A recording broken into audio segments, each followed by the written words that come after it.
Good morning. I'd like to give you a market introduction to where we see the LED market in 2021 and beyond. This is the professional and commercial LED section of the market.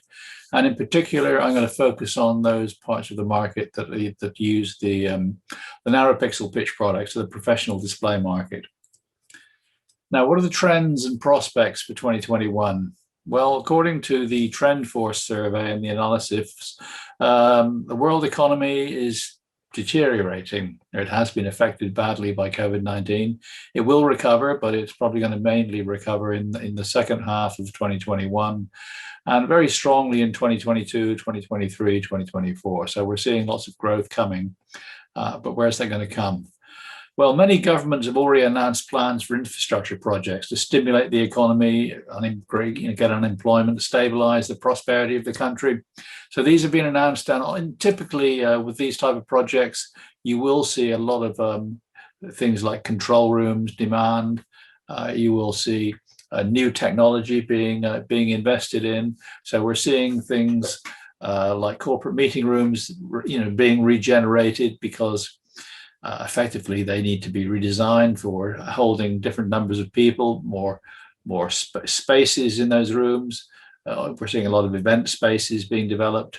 We're also seeing opportunities in cinemas and in family theaters as people start to look at different ways to spend their money. And we're seeing new areas in immersive entertainment coming along.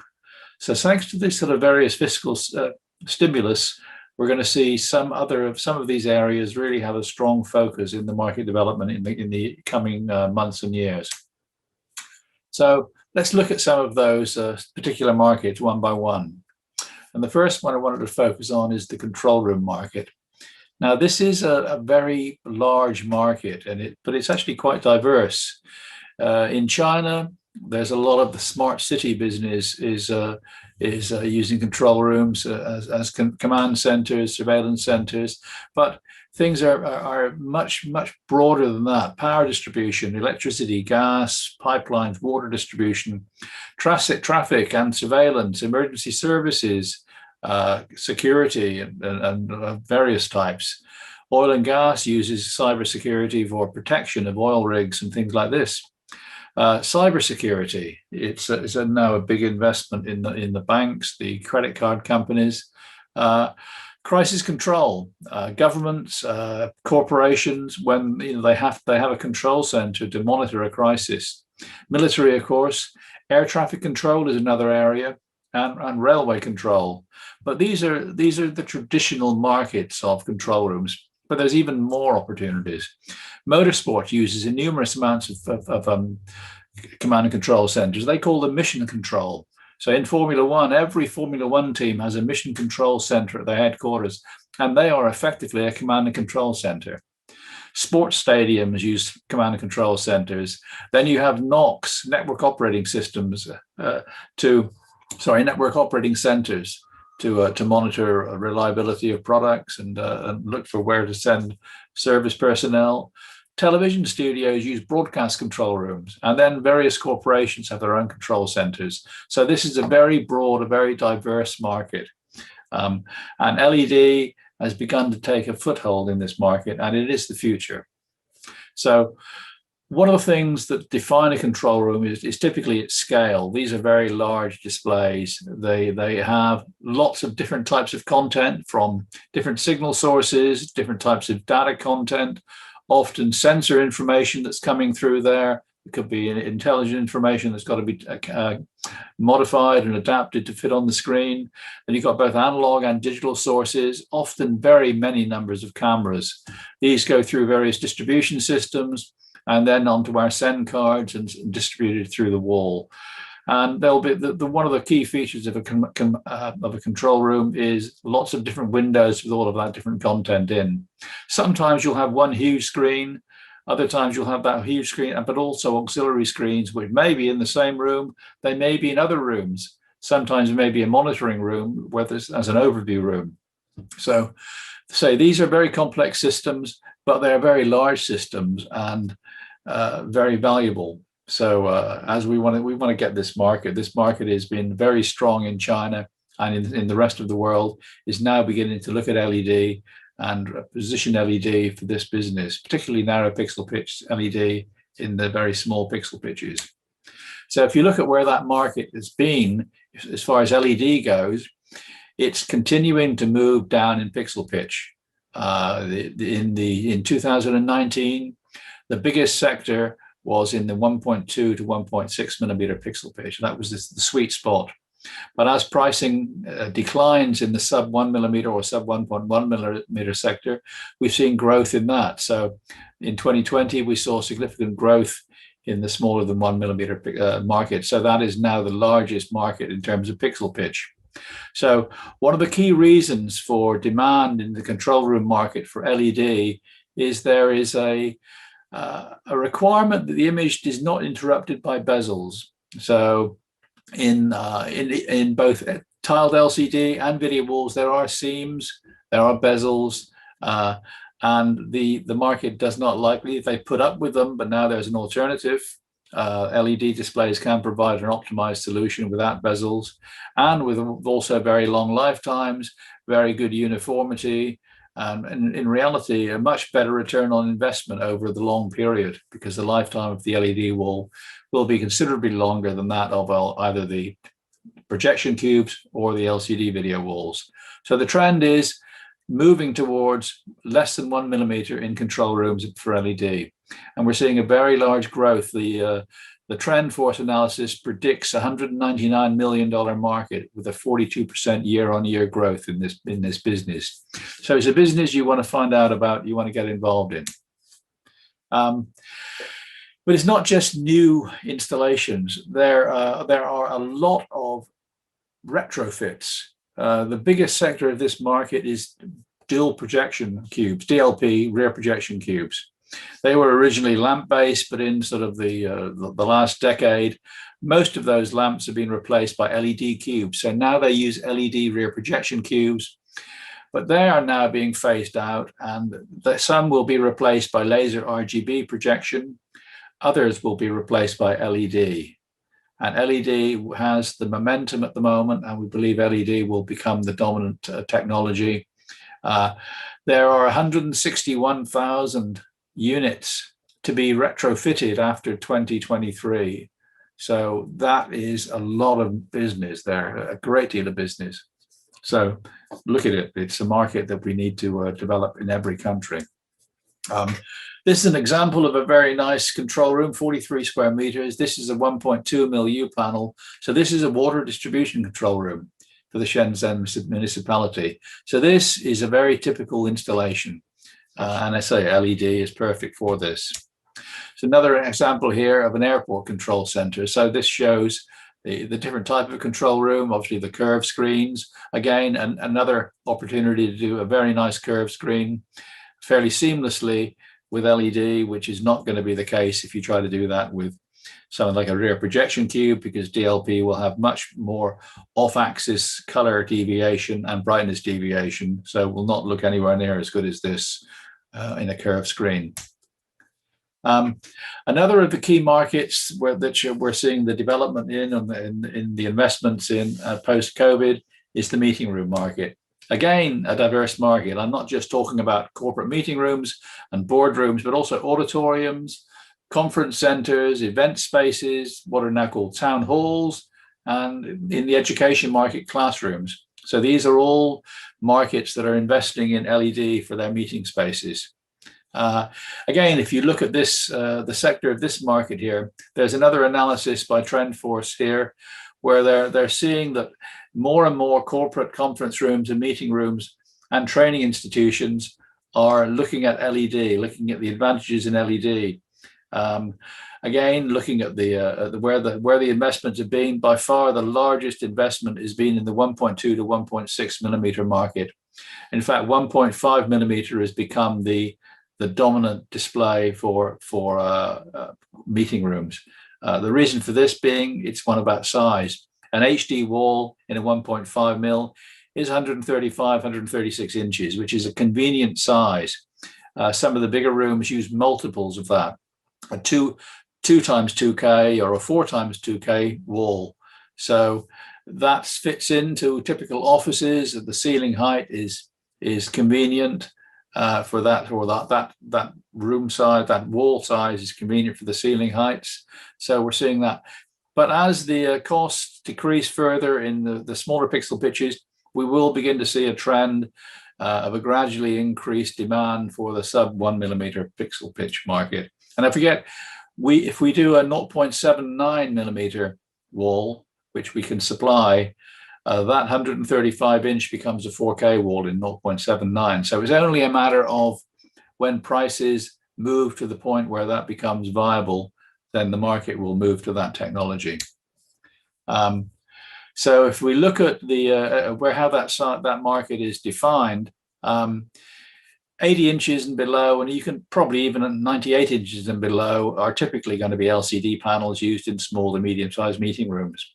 In the over 80-inch market, the biggest sector is going between projection and LEDs at the moment. So most of these screens are then 110-inch, 135-inch, or bigger. So again, it's either large screen projection or LED, because tiled video walls are still possible, but they're now less interesting for many companies.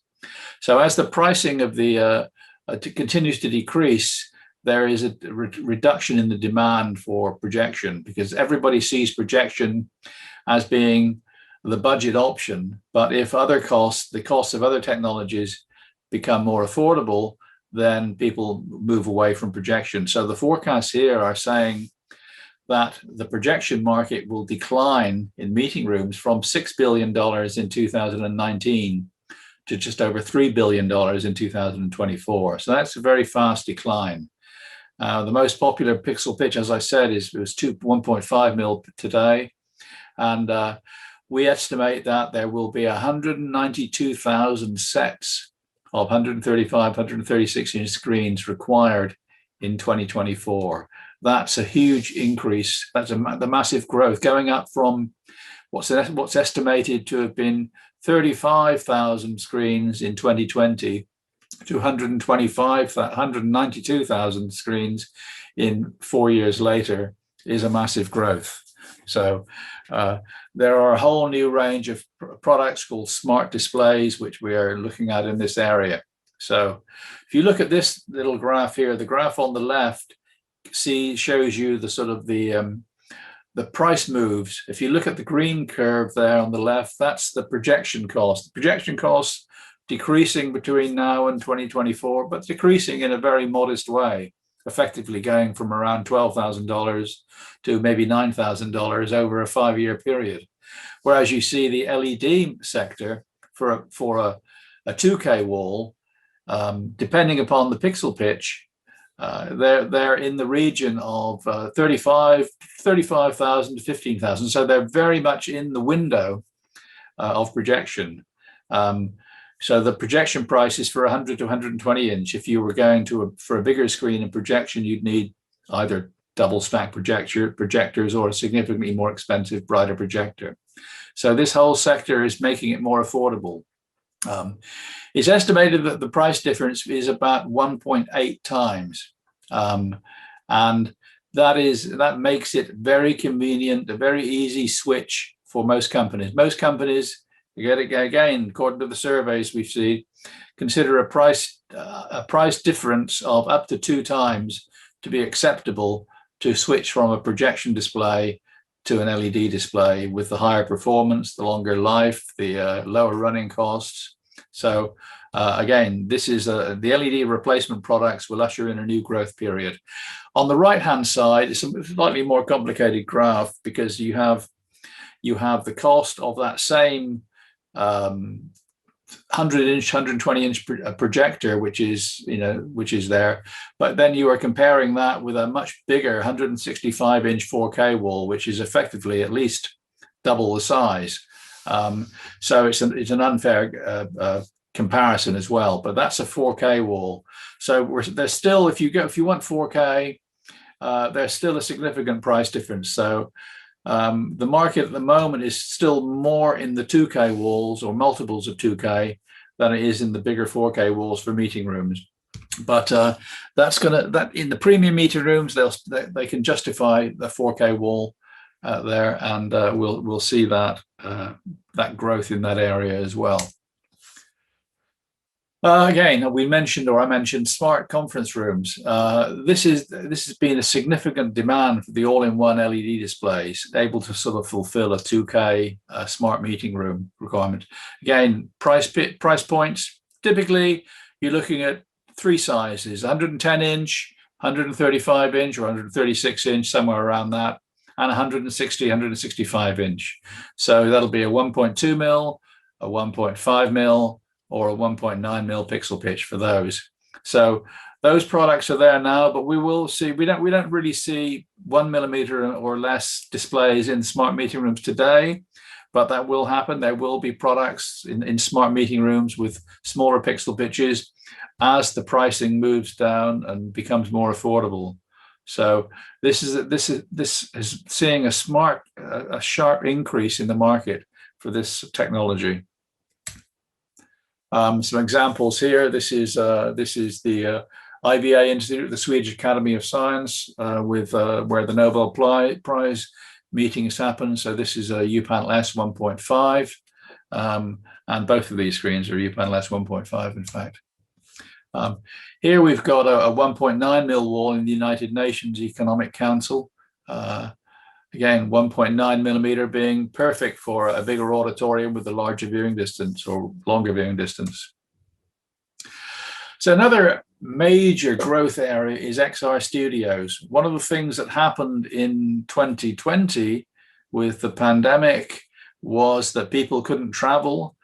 So studios, people had to socially distance, and studios couldn't move to other locations. So there was the development of XR, extended reality. So there's various types of XR: immersive studios and extended reality studios. So these are basically replacing so-called what would be green screens with real, VisiVig. What you see is what you get, playback screens. The immersive screens basically put a high-res LED screen behind the presenter, so that instead of having a real studio backdrop there, a set. So there are cost benefits of this, and speed benefits, and also flexibility. XR takes that one stage further and actually has the ability to extend the set both to the side, above, beyond, and in front of the host. So you can have a fairly small LED set, but you can have what looks to be a massive studio there with a lot of flexibility. So the growth has been dramatic in XR studios. They've also been used in immersive entertainment. So this whole immersive entertainment thing has really been seeing a rapid development. There's a whole industry that's grown up in various things there, from the films, for bars and restaurants, interactive museums, experiential marketing, theatrical work, themed attractions, festivals, exhibition work. So all of these are new developments and new markets that have come about from this virtual reality immersive entertainment business. So, and LED is at the forefront of this, because LED makes all of this possible, because LED is the piece of paper that the image is portrayed on. So we're seeing opportunities here in education and training, in the tourist market, in the retail market. We're seeing the performing arts, say theme parks, museums, and we're seeing new areas of esports and e-games coming up. So this is a major new market segment. In the past 5 years, there has been a growth rate of about 20% annually, and about 700 new immersive project creations just in North America. So this is a major, major new business. And Unilumin is at the forefront of this with a lot of references as well. It's a couple of examples here. This is a couple of examples using UNANO. You'll see you've got a corner piece there for LED walls, a right angle corner. This is UNANO, and also an LED floor. So those floors have typically glass, polycarbonate, or a coating on surface covering so they can be stood up on. You can also drive vehicles on them, and they're pretty rugged, and they can be cleaned and maintained easily. Another example here in a virtual event studio. Again, the same sort of thing. You start off with what is in reality a fairly small set, but basically the immersive technology will simulate a much bigger backdrop than that when this is broadcast. Let's move to another area. We're in the movie business now, looking at LED in movie screens. One of the obvious areas is home theater. One of the markets that's seen significant growth in the last year or more has been LED screens in the consumer market, or I should say the luxury consumer market. So we're seeing the content development from Netflix, HBO, all of those sort of platforms offering very high quality Ultra HD, 4K and HDR programming with the right Dolby 5.1 and Dolby Atmos sound. So people are looking for high-end screens to do this. So they were been buying bigger and bigger LCD screens. Then they started buying projectors. But for those that can afford it, an LED screen is the result of what they really want. And in reality, it doesn't have to be a 4K screen. An HD screen will provide the right effect for most, because these are used in large rooms. So people are not standing or sitting that close to these screens. So we're seeing a lot of demand for things like the 135-inch, 160-inch screens there in home environments. We're seeing 1.2 put in there as well. And in some instances, you're seeing 0.9 mil being put in there. But this market is developing, and it's the super rich that's driving this market. And if you look at where the billionaires live, the billionaires can afford to drop £500,000 on a home theatre, or £1 million on a home theatre. So that's not a problem. They probably can spend that much on the audio system, let alone the video system. So if you look at the market, the high net worth individuals are concentrated in the big cities of the world, the big developed markets of the world: London, New York, San Francisco, Moscow, Beijing, Hong Kong, Singapore, etc., Mumbai, Shenzhen. So that's where the business is. But every major capital in the world has plenty of high net worth individuals that can afford to invest in this. And it is a growing market there. It's most effective to explore strategic alliances with other audiovisual suppliers in terms of audio, in terms of other types of display technology, processing systems to help develop this market. And this is not just home theater. This is also in super yachts and other types of locations where high net worth individuals spend their time.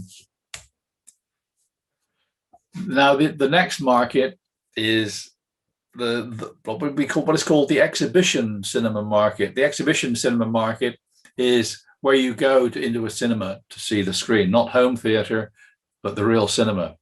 This market had a sort of a transition to digital going back in 2006, 2007, and I was involved in that at the time. And that saw a huge development of digital cinemas moving from analog to digital. It started the DCI being the Digital Cinema Initiative, standardization, also things like virtual print fees, which allowed people to have digital copies of the screen, and cinemas being paid basically per seat.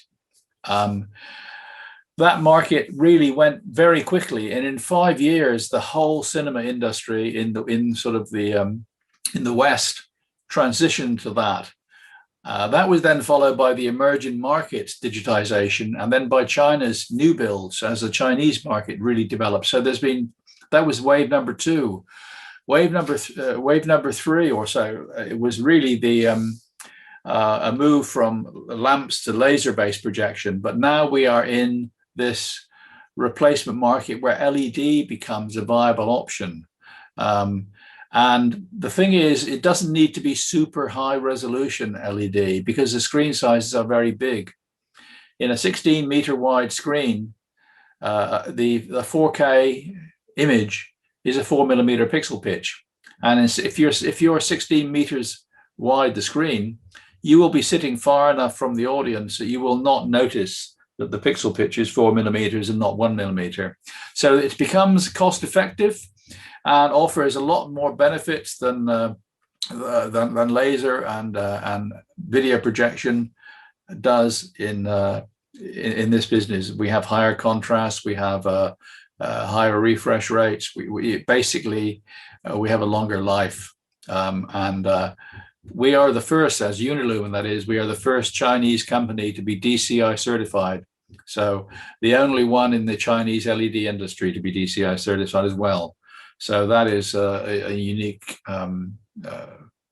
solution that we have there. So there's a lot of opportunities there. We're looking at this, and this is what effectively will be called the premium cinema solutions. There will be a number of cinemas that will take these premium LED screens. This will still be more expensive than a laser projection screen, but these will be the super premium ones that offer the exceptional image quality, the reduced operating costs. There'll also be screens that can be used for larger immersive storytelling. We'll see panorama format, you'll see surround sound, or surround video, I should say. You'll also see the story moving into the lobby becoming an revenue generating space. So for advertising, for information, as audiences tune into what's happening in the lobby to plan their next visits. And then immersive audio is the next stage. We're not really involved in that side, but all of this is helping to develop the new super premium cinemas experiences. So the market by 2023, that red curve there is where we expect the growth of the super premium cinemas. And that is where we are looking at. Now, there will be about a total of 200,000 new cinema screens by 2023.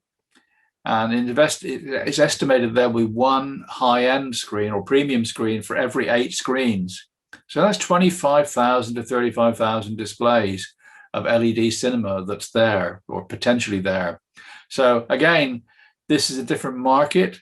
It has other requirements than the rest of the AV market, but it's a market that we need partnerships in, because there's the companies that know the route to market, they know the channel. We must stabilize the industry, standardize the industry and solutions, but develop the market as fast as possible, because it is going to be an extremely large market. There's the example of the Unilumin product, the UC-A41 DCI certified digital cinema LED display, 16.38 meters wide by 8.64 meters high, 4K resolution, 4096 by that's 4K digital, 4096 by 2160, and 4.0 millimeter pixel pitch. So that's the product. So that is the new solution. The next here is mini LED. Talk a little bit about that. Mini LED and micro LED. There's confusing the market. Really, they're pretty similar technology. The difference really is to do with the chip size. Anything less than about 30 microns is called micro LED. Anything between 30 and 100 microns is called mini LED. So micro LED was really developed for the sort of small display market, but people are looking at it for the large display market as well.